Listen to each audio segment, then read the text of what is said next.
Muy bien, como les decía, es un gusto poder estar con ustedes en esta mañana para compartir la palabra de Dios. Estamos comenzando en este sábado, estoy comenzando una nueva serie de sermones basadas en el Apocalipsis. Así que los invito a venir cada sábado. Por supuesto, va a haber sábados entre medio, cada 2 sábados voy a estar predicando, va a haber un sábado entre medio que voy a descansar, pero voy a estar predicando sobre este tema y los aliento para que en estas semanas ustedes tomen sus Biblias y puedan familiarizarse nuevamente. Yo sé que muchos de ustedes ya han leído el Apocalipsis, pero familiarizarse con este libro que es tan importante para nosotros como pueblo de Dios, que se prepara para su segunda venida. Vamos a tener una palabra de oración. Querido Señor, gracias porque podemos estar aquí. Y te pedimos, Señor, que al abrir tu palabra, tú nos des entendimiento, tu Santo Espíritu nos haga claro aquello que humanamente nosotros no podemos entender. Te pedimos, Señor, que tu palabra no solamente nos dé conocimiento, sino que nos motive para vivir una mejor vida. Nos motive para entregarnos más a ti y para poder cumplir la misión que tú nos has encomendado. Gracias, Señor, por contestar esta oración. La pedimos en el nombre de Jesús. Amén. Muy bien, el sermón que voy a predicar hoy es un sermón que ya prediqué yo cuando recién llegué a esta iglesia, pero para iniciar el Apocalipsis tengo que volver a predicarlo, porque si no entendemos el tema que voy a presentar hoy, creo que no vamos a poder entender lo importante que es el libro de Apocalipsis para nosotros. Pero todo esto comienza hace muchos años, en el año 2002. Yo estaba predicando en la iglesia de Battle Creek y había un ingeniero que venía sábado por medio a la iglesia a escuchar los sermones. Él era americano y quería aprender español. Y entonces le gustaba venir a la iglesia hispana para aprender el español. Un sábado, al salir del sermón, se acerca y me dice: Joel, si yo te doy un librito, ¿tú lo leerías? Y entonces yo le dije, sí. Y entonces él me dice: mira que yo ya muchas veces hice este abordaje a personas, les di el librito y después nunca más me dijeron nada. Yo, si te doy el librito, quiero que lo leas. Y cuando lo termines de leer, me gustaría que vengas a casa y que discutamos tus conclusiones. Sí, le digo, no hay ningún problema, dame el librito. Le digo, ¿de qué se trata el librito? Y entonces él me dice, el librito se trata de profecía. Le digo, me interesa, o sea, dame el librito. Al otro sábado me trajo el librito. Comencé a leer el librito en mi casa. Ese librito me pareció muy raro, pero interesante. Y a medida que iba avanzando en el librito, que no era muy grande, yo iba ya preparando mi argumentación para ir a la casa de esta persona a encontrarme y impresionarlo, ¿no? Porque yo quería impresionarlo con mis conocimientos y todo eso. Entonces, terminé de leer el librito, lo vi el sábado y le digo, fulano, terminé el librito. Bueno, dice, vení con tu esposa esta tarde a casa. Muy bien, ese sábado de tarde nos fuimos con mi esposa a la casa de él y, como les decía, yo ya me había ido preparado con una batería de argumentos y de temas para mostrarle a él que sé bastante. Y bueno, llegamos, comenzamos a hablar, le dije algunas argumentaciones del librito, le dije algunas cosas que no estaba de acuerdo. Y él me empezó a hacer preguntas y me hacía una pregunta por aquí, otra pregunta por allá, y yo quería llevarlo para los temas que yo quería mostrarle que sabía, pero él muy respetuosamente me volvía a llevar a otros lados del Apocalipsis, de los cuales yo realmente tenía muchos huecos. Y bueno, terminé, charlamos como 2 horas, 2 horas y media, fue muy linda la charla, pero cuando salí de esa casa, me di cuenta de que yo, con respecto al Apocalipsis, repetía lo que me habían enseñado en el seminario, pero nunca había estudiado el Apocalipsis por mí mismo.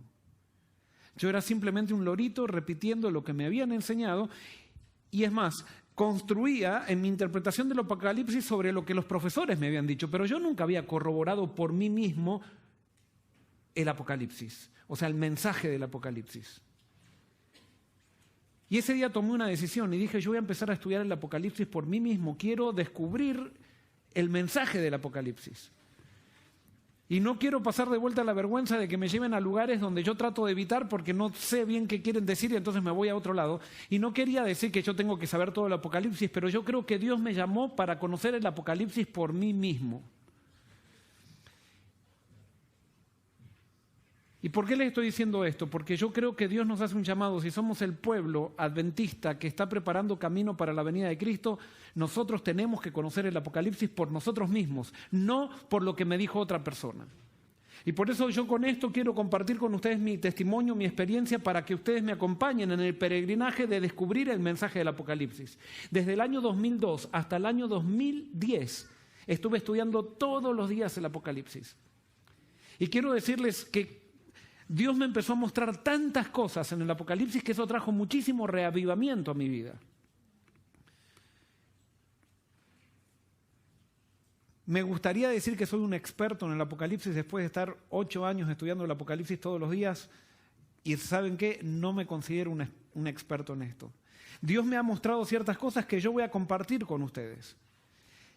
Posiblemente ustedes no estén de acuerdo, posiblemente estén de acuerdo, no importa. Lo importante es que estudiemos el Apocalipsis por nosotros mismos, y hay una promesa en la Biblia que dice que cuando nosotros estudiamos sinceramente la palabra de Dios, el Espíritu nos lleva a toda verdad.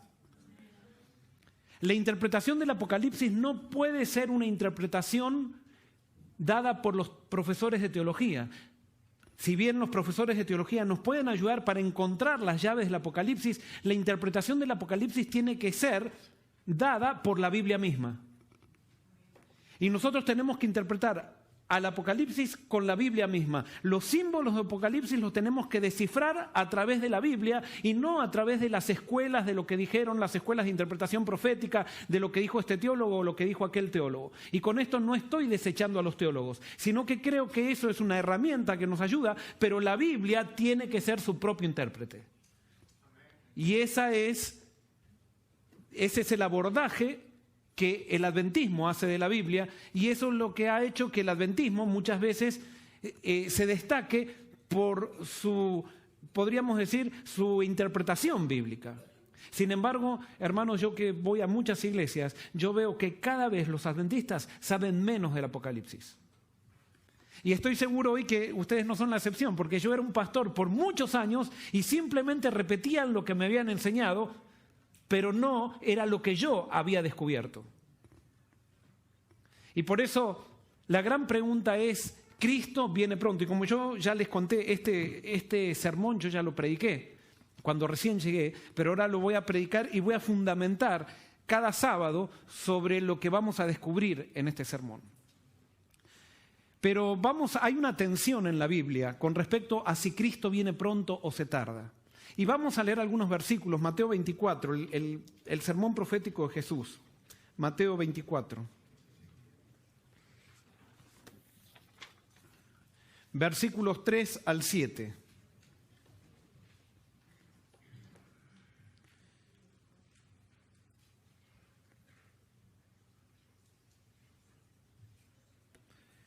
Dice lo siguiente: estando él sentado en el monte de los olivos, los discípulos se le acercaron aparte diciendo: dinos, ¿cuándo serán estas cosas?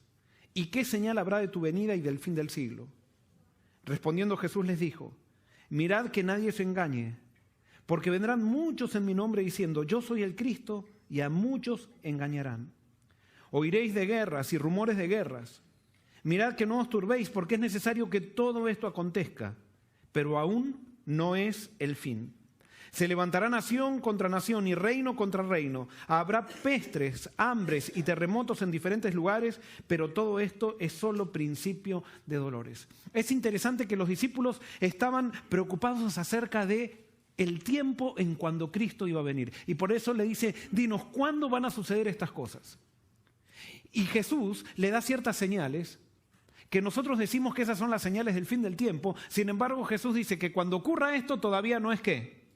Todavía no es el fin. Dice habrá guerras y rumores de guerras, pero todavía no es el fin. Eso será el principio de dolores, pero todavía no es el fin. Y sigue diciendo Mateo 24, 9 al 13. Dice, entonces os entregarán a tribulación, os matarán y seréis odiados por todos por causa de mi nombre. Muchos tropezarán entonces y se entregarán unos a otros, y unos a otros se odiarán. Muchos falsos profetas se levantarán y engañarán a muchos. Y por haberse multiplicado la maldad, el amor de muchos se enfriará. Pero el que persevere hasta el fin, éste será salvo. Cuando yo necesito perseverancia, ¿es porque alguien se tarda o porque alguien hace las cosas pronto?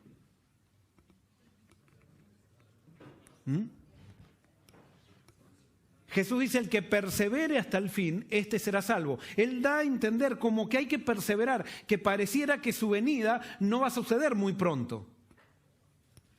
Y esto nos desanima un poco porque hace mucho nosotros venimos predicando que Cristo ¿cómo viene? Viene pronto. Pero pareciera que hay una tensión en la Biblia. Vamos a Lucas 21, 7 y 8. Y dejen marcado ahí Mateo 24 porque vamos a volver. Lucas 21. 7 y 8, que es la contraparte que Lucas hace de este sermón profético. Lucas 21, 7 y 8, dice así, le preguntaron diciendo, Maestro, ¿cuándo será esto? ¿Y qué señal habrá cuando estas cosas estén para suceder? Él entonces dijo, mirad que no seáis engañados, porque vendrán muchos en mi nombre diciendo, yo soy el Cristo, y el tiempo está cerca. Pero no vayáis en pos de ellos. ¿Qué predicarían los falsos cristos? Según lo que dice acá. ¿Qué van a predicar? ¿Cómo? Muy bien, que el tiempo está cerca. O sea que aparentemente acá dice Jesús que los que prediquen que el tiempo está cerca no quiere decir que son falsos cristos, pero que los falsos cristos van a predicar que el tiempo está cerca. Y resulta que nosotros hemos venido predicando por más de 150 años que Cristo viene pronto y ya hay muchos que se están desanimando porque Cristo no vino. He hablado con muchas personas que dicen, mi abuelito murió predicando que Cristo venía y Cristo no vino. Una vez estaba hablando con un gran evangelista de Europa y en un momento que estábamos hablando me dice, Joel, yo ya no predico más que Cristo viene pronto. Yo predico que Cristo viene, pero que viene pronto no, porque mi abuelito murió predicando que Cristo viene pronto y Cristo no vino. Y cada vez que predico en una campaña de evangelismo y hablo de las señales de la venida de Cristo, la gente que es secular me dice, pero si mis abuelos escuchaban este mensaje y Cristo no vino, Cristo se tarda. Y entonces la pregunta es, ¿Cristo viene pronto o se tarda? Viene pronto. Ahora acá hay muchos jubilados, ¿verdad? Que se convirtieron de jóvenes. Y todos esos jubilados que se convirtieron de jóvenes, cuando estaban jóvenes y se bautizaron, ¿qué pensaban? Ustedes no pensaban que iban a llegar a esta edad. Es más, ustedes pensaban que iban a estar entre los 144.000 y es más, se preparaban para la persecución y al final están más tranquilos que nunca. No, o sea, en el sentido que nadie los persiguió. Cristo viene pronto o se tarda. Volvemos a Mateo 24, 45 al 51. Mateo 24, 45 al 51.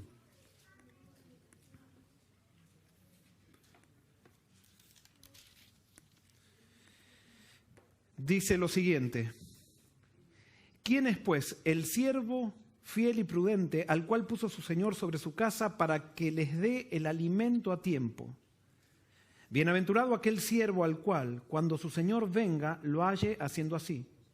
De cierto os digo que sobre todos sus bienes lo pondrá. Pero si aquel siervo malo dice en su corazón, mi señor tarda en venir, comienza a golpear a sus consiervos y aún a comer y a beber con los borrachos. Vendrá el señor de aquel siervo en el día que éste no espera y a la hora que no sabe, y lo castigará duramente y pondrá su parte con los hipócritas. Allí será el lloro y el crujir de dientes. Aquí Jesús me está hablando de un siervo prudente y un siervo insensato. El siervo prudente, ¿qué piensa con respecto a su amo? ¿Que va a venir pronto o se tarda? El prudente, ¿cómo piensa? Que viene pronto. ¿Pero realmente viene pronto? No, es como que él tiene que pensar que viene pronto, pero realmente su amo se va a tardar.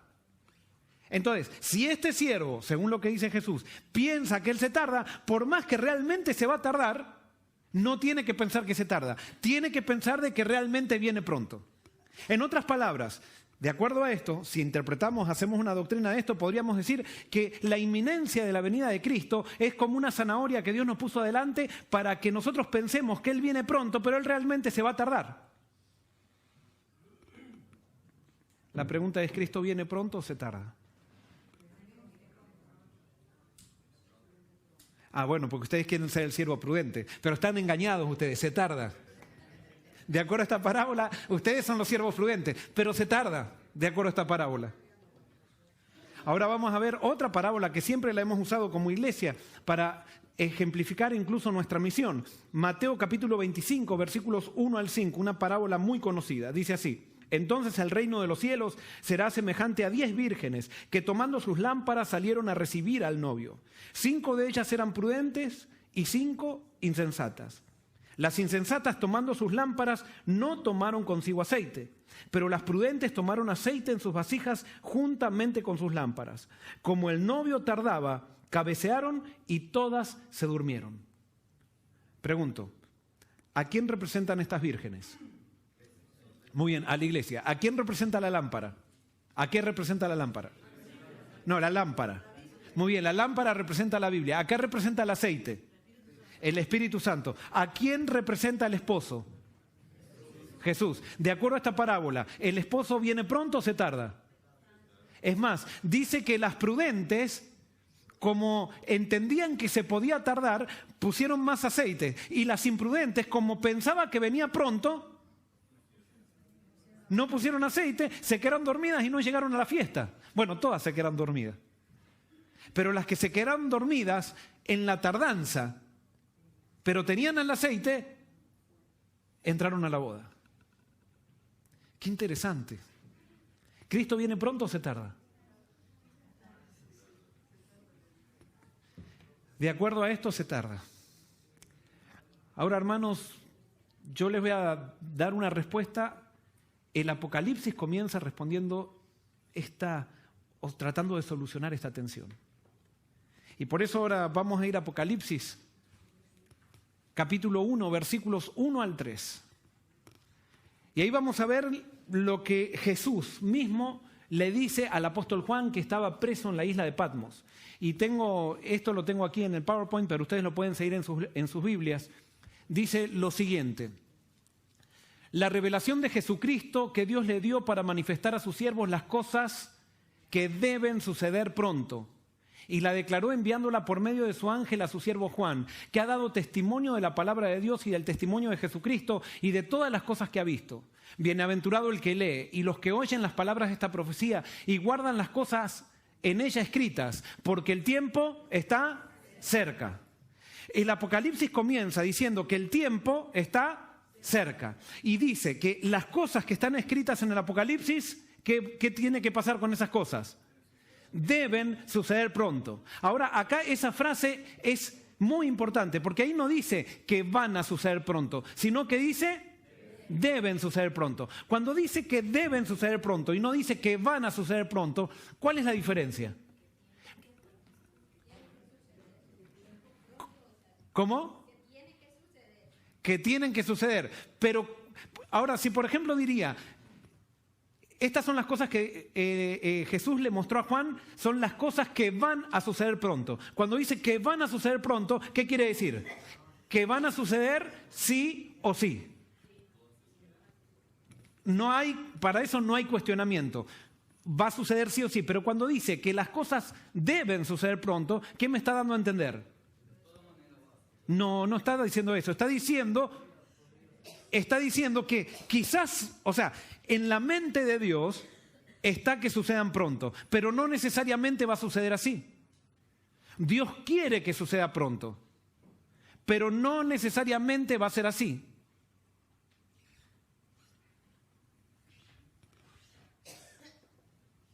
Cuando yo les digo, yo voy a predicar en el próximo turno, les estoy diciendo que voy a predicar el próximo turno. Pero cuando yo les digo, yo debería predicar en el otro turno, ¿qué les estoy diciendo? Que quizás no predique en el segundo turno. Mi intención está en predicar en el segundo turno, pero quizás no predique. Y entonces el Apocalipsis comienza diciendo, estas son las cosas que deben suceder pronto. En otras palabras, vuelvo a repetir, Dios está diciendo, en mi mente, mi intención es que sucedan pronto, pero no necesariamente va a ser así, porque esto, yo voy a venir, dice Dios, pero el tiempo en que venga va a depender de ustedes. Y ahí, cuando digo esta frase, hay gente que se muere. O sea, y que me critican medio de hereje por esto.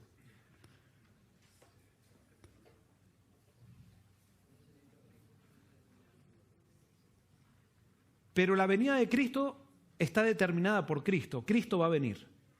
Y por eso predicamos. Nosotros no predicamos para que Cristo venga, sino que predicamos porque Cristo viene.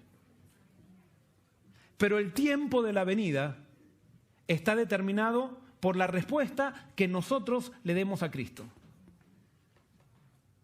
A ver, vamos a tratar de demostrar esto. Y ahora hay un versículo acá que es clave, Apocalipsis 1:3, que es la primera bienaventuranza que tiene el Apocalipsis. El Apocalipsis tiene 7 bienaventuranzas. Y esta es la primera bienaventuranza. Y dice, bienaventurado el que lee, los que oyen las palabras de esta profecía y los que guardan las cosas en ella escritas, porque el tiempo está cerca. Acá me vuelve a repetir que el tiempo, las cosas deben suceder pronto y el tiempo está cerca, pero está cerca para los que leen, los que oyen y los que guardan. ¿Qué es leer la profecía?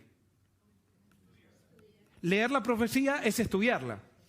Y como les digo, estamos en un gran problema porque cada vez los adventistas del séptimo día estudian menos la profecía y cada vez conocemos menos al Apocalipsis. Pero dice bienaventurado el que lee, pero no dice solamente el que lee, sino que también dice bienaventurado el que ¿qué? El que oye. ¿Qué significa oír en el pensamiento de la Biblia, en el pensamiento hebreo? Oír, ¿qué quiere decir? Oír quiere decir entender. Quiere decir, no solamente leen para leer y decir yo conozco, sino que leen y oyen, o sea, quiere decir, están tratando de ver cuál es el significado y piden a Dios que les dé entendimiento con respecto a lo que están leyendo. Eso significa oír. Pero dice, bienaventurados los que guardan las cosas en ella escritas. Nosotros hemos leído y hemos oído, pero hemos tenido un gran problema, a mi criterio, en guardar. ¿Qué significa guardar? Muy bien, guardar significa obedecer. Bienaventurado el que lee, el que oye y el que guarda. Entonces, si nosotros leemos, si oímos y guardamos, ¿el tiempo cómo va a estar? Cerca. Pero si nosotros no leemos, no oímos y no guardamos, entonces las cosas deberían suceder pronto, pero no van a suceder pronto. Vamos a ver que este concepto está en Apocalipsis 22, 7 al 9, en la penúltima bienaventuranza, nuevamente aparece este concepto. Miren cómo comienza el versículo. He aquí vengo pronto. Bienaventurado, ahora fíjense que no dice el que lee, el que oye, el que guarda, sino el que ¿qué?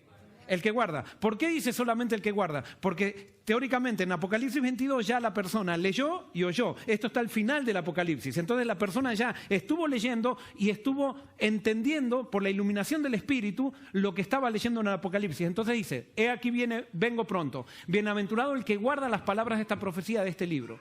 Yo, Juan, soy el que oyó y vio estas cosas. Y después que las hubo oído y visto, me postré para adorar a los pies del ángel que me mostraba estas cosas. Pero él me dijo, mira, no lo hagas, porque yo soy consiervo tuyo, de tus hermanos los profetas y los que ¿qué?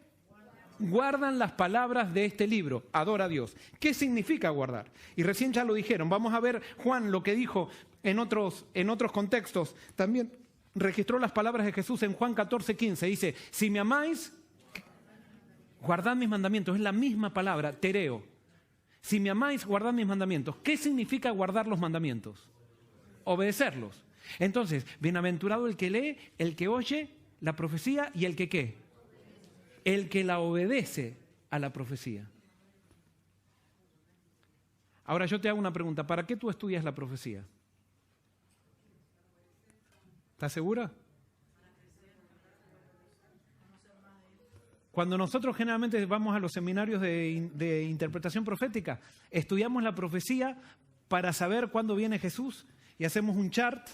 Es decir, esto va a pasar, esto va a pasar, esto va a pasar, esto va a pasar, y va a venir esto, y va a venir lo otro, y entonces Cristo viene. Pero no la estudiamos para guardar la profecía, sino simplemente para conocer cuándo Jesús viene.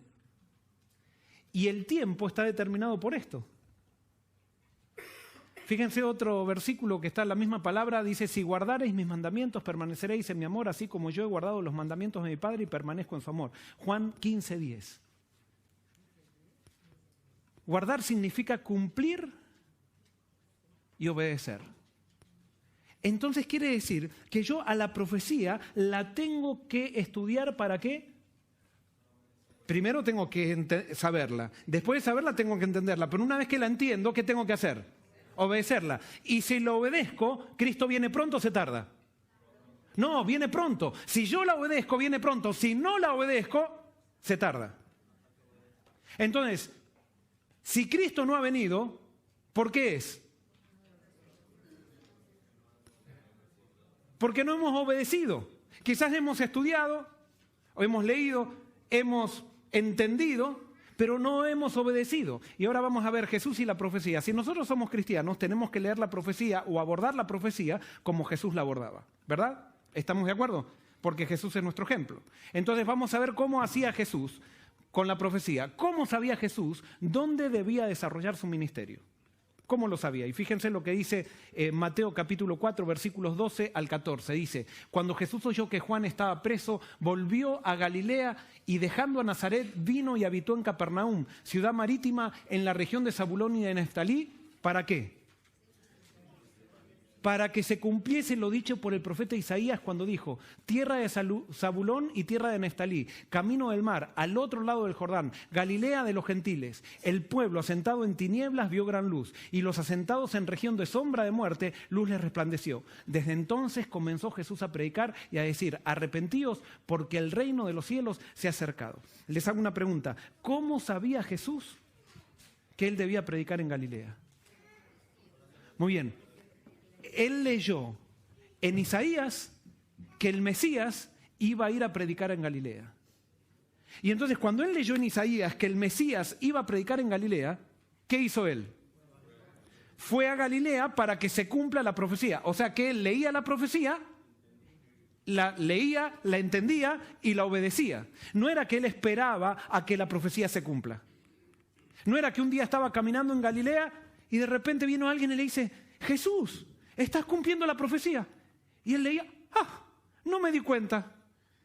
Isaías había profetizado de mí que yo iba a estar en Galilea, así que estoy en Galilea porque la profecía lo dijo. No, él leyó la profecía y cumplía la profecía. ¿Se entiende? No sé si empiezan a darse cuenta qué implicancias tiene esto. ¿Cómo sabía Jesús qué debía hacer en su ministerio? Vamos a ver en Lucas 4, 16 al 21, dice, vino a Nazaret, donde se había criado, y en el día de reposo entró en la sinagoga conforme a su costumbre y se levantó a leer. Y se le dio el libro del profeta Isaías, y habiendo abierto el libro halló el lugar donde estaba escrito, el Espíritu del Señor está sobre mí, por cuanto me ha ungido para dar buenas nuevas a los pobres, me ha enviado a sanar a los quebrantados de corazón, a pregonar libertad a los cautivos y vista a los ciegos, a poner en libertad a los oprimidos, a predicar el año agradable del Señor. Y enrollando el libro, le dio al ministro y se sentó. Y los ojos de todos en la sinagoga estaban fijos en él. Y comenzó a decirles, hoy se ha cumplido esta escritura delante de vosotros. ¿Cómo sabía Jesús que tenía que ministrar entre los pobres? ¿Cómo lo sabía? Lo leía en la profecía. Y como lo leyó en la profecía, él leyó, entendió y guardó. Vamos a otro, Mateo 8, 16 y 17. Fíjense qué interesante.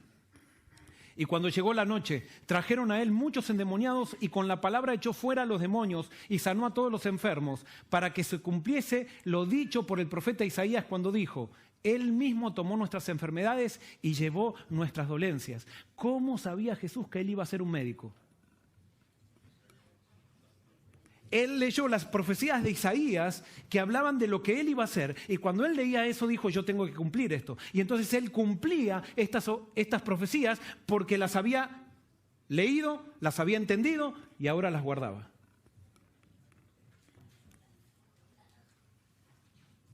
¿Se olvidó Jesús de la profecía en los momentos de su agonía? Fíjense lo que dice cuando Jesús estaba en la cruz. En Juan 19:28 dice, después de esto, sabiendo Jesús que todo estaba consumado, dijo, para que la Escritura se cumpliese, tengo sed. Les hago una pregunta. ¿Dónde había leído Jesús que el Mesías iba a decir tengo sed cuando esté por morir? Muy bien, en los Salmos. En los Salmos mesiánicos, él había leído que el Mesías iba a decir tengo sed cuando esté por morir. Entonces, cuando él estaba muriendo, el Espíritu Santo le hizo acordar lo que el Mesías iba a decir. Y él, para confirmar a sus discípulos que él era el Mesías, dijo lo que el Mesías iba a decir. Y dijo, tengo sed. Fíjense que dice, no dice, y después de esto, sabiendo Jesús que ya todo estaba consumado, dijo y se cumplió la profecía. Tengo sed. Sino que dijo ¿para qué? Para que se cumpla la profecía. O sea, él tenía un propósito, tenía una intención de que la profecía se cumpla. ¿Cómo medía Jesús los tiempos de su ministerio? Y nosotros esto es interesante. La Biblia dice, por ejemplo, en Lucas 9:51, dice, cuando se cumplió el tiempo en que él había de ser recibido arriba, afirmó su rostro para ir a Jerusalén. En otras palabras, cuando él supo que el tiempo se había cumplido, nada lo sacó de ese cometido que tenía, subir a Jerusalén, porque él tenía que cumplir la profecía. Ahora, ¿cuál era el reloj de Jesús?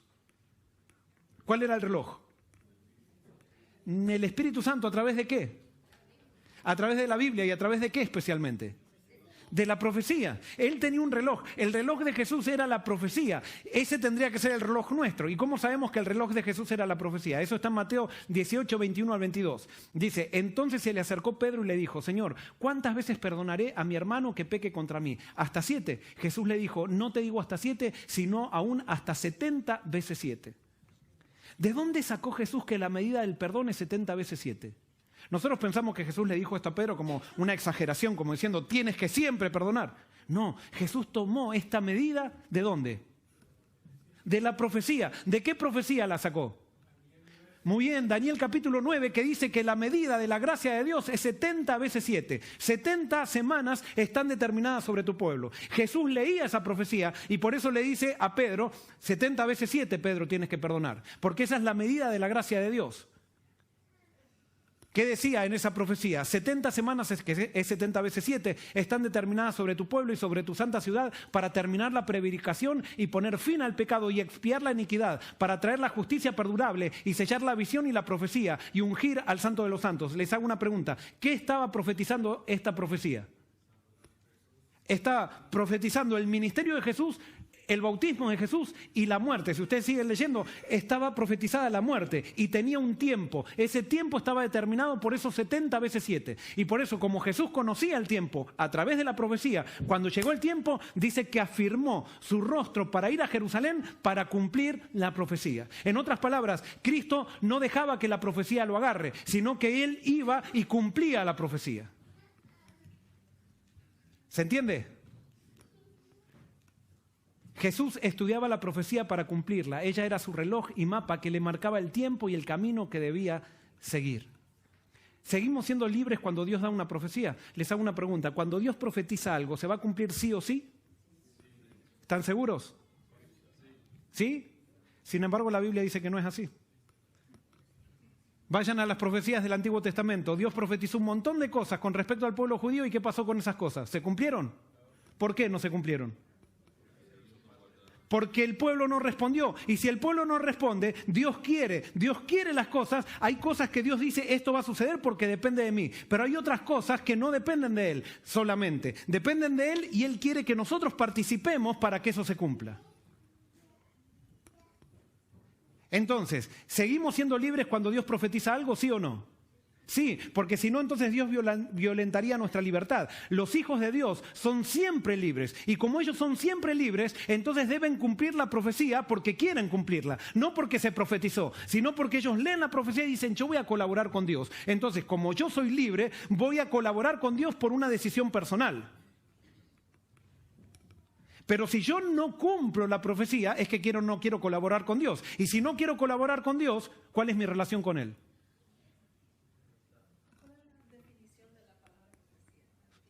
soy un extraño. Sí, para que termino este razonamiento.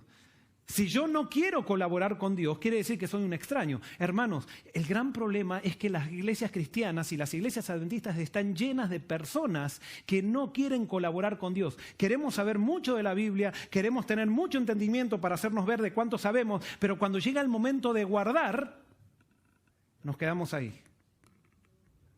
Porque estamos muy cómodos con la vida que estamos viviendo. Y a veces necesitamos una crisis para empezar a decir, ay, quiero que Cristo venga, pero es por la crisis, no porque realmente amo a Cristo.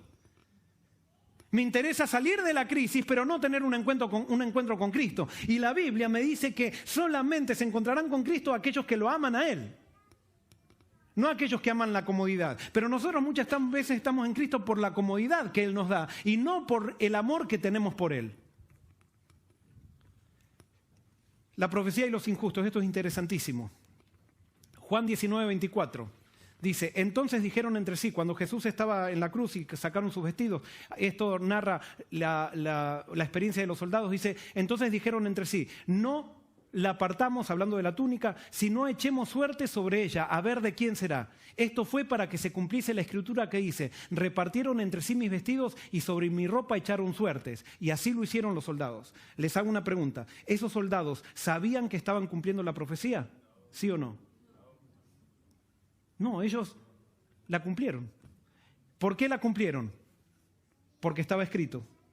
En otras palabras, estos soldados que no estaban con Dios cumplieron la profecía sin darse cuenta.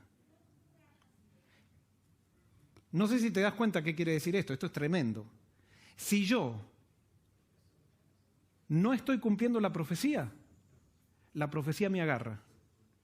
Y si la profecía me agarra, quiere decir que no soy hijo de Dios porque yo no tengo la libertad del Evangelio. Porque Dios no puede obligarme a mí cuando soy parte de su pueblo. Él simplemente a mí me puede decir, este es mi plan, ¿quieres participar conmigo? Y yo decido si participo en el plan de Dios o no. Pero si Él me obliga, entonces quiere decir que la profecía me predetermina. Y Dios no me puede predeterminar porque entonces pierdo la libertad.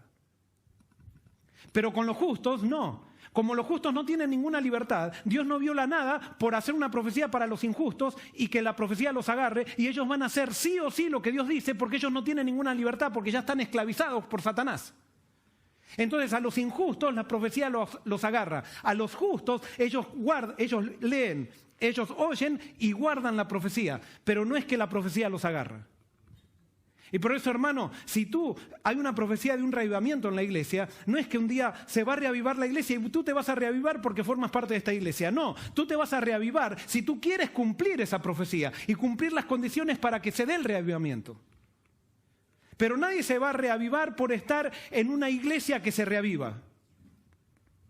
Nos vamos a reavivar si es que estamos dispuestos a cumplir las condiciones para reavivarnos.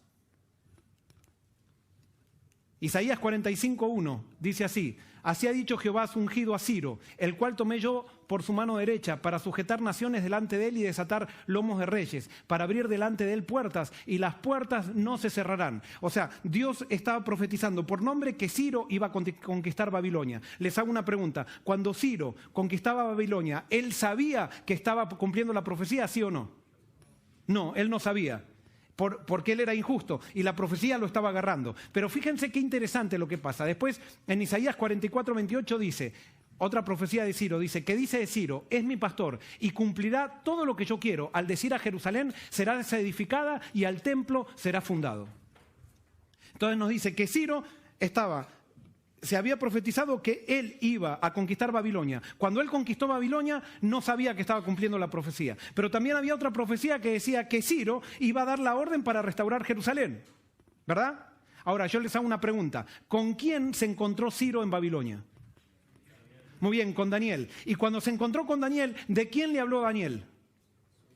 Le habló del Dios del cielo. Y cuando le habló del Dios del cielo, le mostró las escrituras del Dios del cielo. Y cuando le mostró las escrituras del Dios del cielo, ¿qué hizo Ciro? ¿Rechazó al Dios del cielo o se convirtió? Se convirtió. Entonces, cuando él se convierte, ahora cambia la cosa. ¿Por qué? Porque ahora viene Daniel y le dice, mira Ciro, de ti dice que tú vas a dar una orden para restaurar Jerusalén. Lo dice en la profecía. ¿Y qué hizo Ciro entonces? Cuando leyó la profecía, como ahora estaba entregado a Dios, él guardó la profecía y dio la orden para restaurar Jerusalén. Escuchemos de las mismas palabras de Ciro. ¿Qué es lo que dice Ciro? Segunda de Crónicas 36, 22 al 23. Mas el primer año de Ciro, rey de los persas, para que se cumpliese la palabra de Jehová por boca de Jeremías, Jehová despertó el espíritu de Ciro, rey de los persas, el cual hizo pregonar de palabra y también por escrito por todo su reino diciendo, y ahora vienen las palabras de Ciro, escuchen bien, fíjense lo que dice Ciro. Así dice Ciro, rey de los persas, Jehová, el Dios de los cielos, me ha dado todos los reinos de la tierra y Él me ha mandado que le edifique casa en Jerusalén. ¿En dónde Dios le mandó a Ciro que edifique casa en Jerusalén? ¿En dónde? En la profecía. Él la leyó ahora y ahora fíjense lo que dice y cómo sigue. Dice, me ha mandado que edifique casa en Jerusalén que está en Judá. Quien haya entre vosotros de todo el pueblo, sea Jehová su Dios con él y ¿qué? Y suba. O sea que ahora Ciro, que está convertido a Dios, lee la profecía y la guarda. Y gracias a que él guarda la profecía, el pueblo de Israel sale de Jerusalén, de Babilonia, y va a Jerusalén a reconstruir el templo. Conclusión. Si nosotros no guardamos la profecía nos agarra. Cristo viene y eso depende todo de Él, pero el tiempo de cuando venga depende de ¿quién? De nosotros. Ahora esto es algo triste. Si Cristo no vino, ¿por qué fue entonces? Porque nosotros no hemos querido guardar la profecía. Hemos leído, hemos oído, pero no hemos guardado.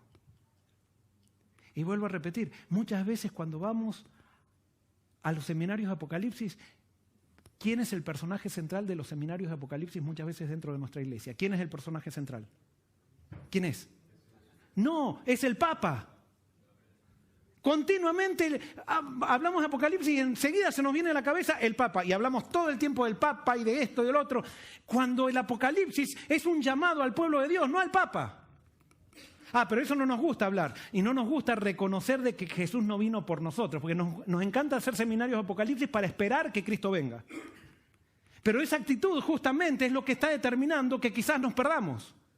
Que quizás no tenemos una real relación con el Cristo que viene en las nubes. Simplemente queremos un acontecimiento y como lo hemos predicado por mucho tiempo, queremos demostrarle a los demás de que nosotros estamos bien, pero es para demostrarle a los demás que están equivocados. No por amor a los demás para que se salven, sino que nosotros queremos mostrar que somos el pueblo elegido de Dios y que tenemos la verdad.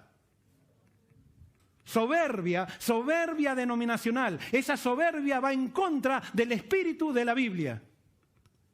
Y justamente la primera profecía, que esa es la que vamos a analizar, justamente eso es lo que denuncia.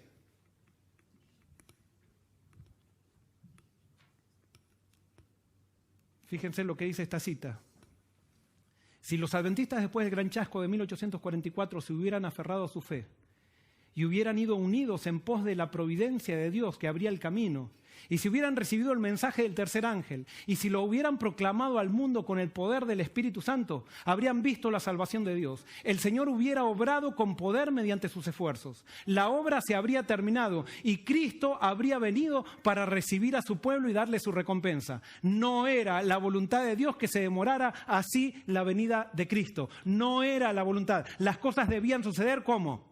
Pronto. Y por eso la última fecha que está en las profecías exacta es la fecha de 1844. Ahí comienza el tiempo del fin, pero de allí en adelante el tiempo queda condicionalmente supeditado al pueblo como responda. Ahora, lo interesante es que el Apocalipsis dice que al final del tiempo va a haber un pueblo que va a responder. Entonces, si el Apocalipsis dice que un pueblo va a responder, y yo leo eso, si soy hijo de Dios, ¿qué tengo que hacer? Responder. Y si no respondo, ¿qué pasa? ¿Qué soy? Incrédulo. Y la profecía me va a agarrar, no la voy a cumplir. Y por eso, hermanos, yo no sé si ustedes se dan cuenta, pero en este momento nosotros estamos, si queremos, podemos ver a Cristo venir en las nubes. Si nosotros nos ponemos de acuerdo, desde aquí de la iglesita de College Yale, desde este grupito, si decimos sí, hermanos, nosotros vamos a cumplir la profecía, pongámonos de acuerdo, vamos a pedir el poder de Dios, vamos a ver qué es lo que dice el Apocalipsis no para esperar que se cumpla, sino para que el Apocalipsis nos diga qué es lo que tenemos que hacer. Y en el poder de Dios lo vamos a hacer. Les hago una pregunta, ¿ustedes están dispuestos? Va a ser duro, hermanos. Pero va a ser, ¿saben qué? El Apocalipsis es un libro de victoria. Me dice que va a haber una guerra, pero esa guerra está garantizada por Dios y por Jesucristo mismo, porque su pueblo va a tener total victoria. Y va a ser la victoria más grande que alguna vez existió, porque va a ser la victoria que va a tener repercusiones en todo el universo. Va a ser la concreción de lo que Cristo hizo en la cruz. Lo que Cristo hizo en la cruz va a tener una repercusión tan grande que va a repercutir en la última generación, que ojalá que seamos nosotros. Y entonces vamos a ver a Cristo venir en las nubes. Pero hermanos, si nosotros nos quedamos esperando, la profecía nos agarra.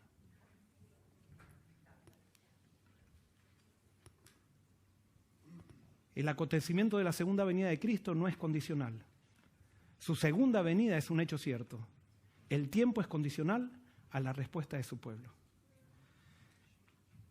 Si quieren participar de este peregrinaje, unámonos en oración.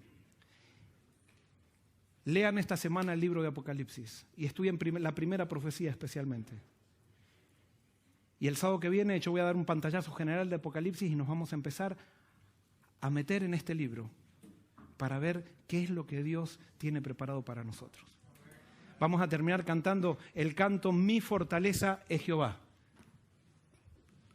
que lo aprendimos ya hace mucho tiempo, pero ahora lo vamos a repasar. Nos ponemos de pie.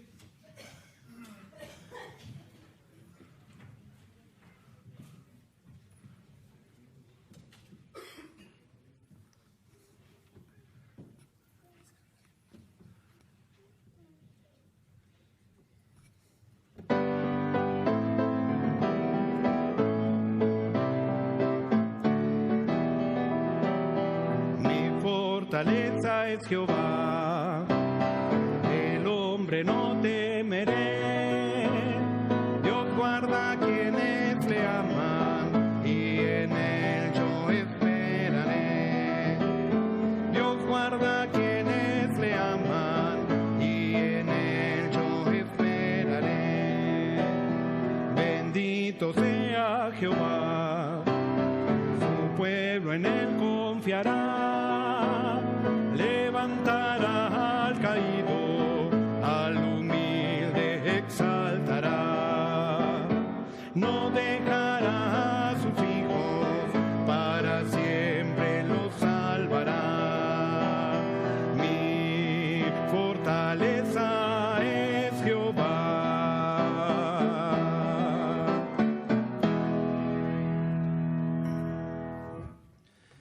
Querido Señor, hoy te queremos pedir perdón. Perdón porque posiblemente no hemos cumplido las condiciones que tú nos das en tu palabra.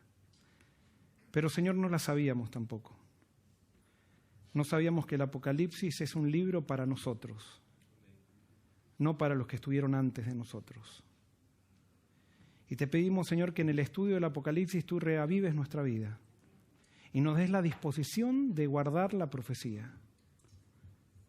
Señor, si eso sucede, es lo que tú dices, no lo que yo digo. Entonces tú cumplirás lo que has prometido. ¿Será posible, Señor, que de esta iglesia tan chiquitita tú puedas hacer algo?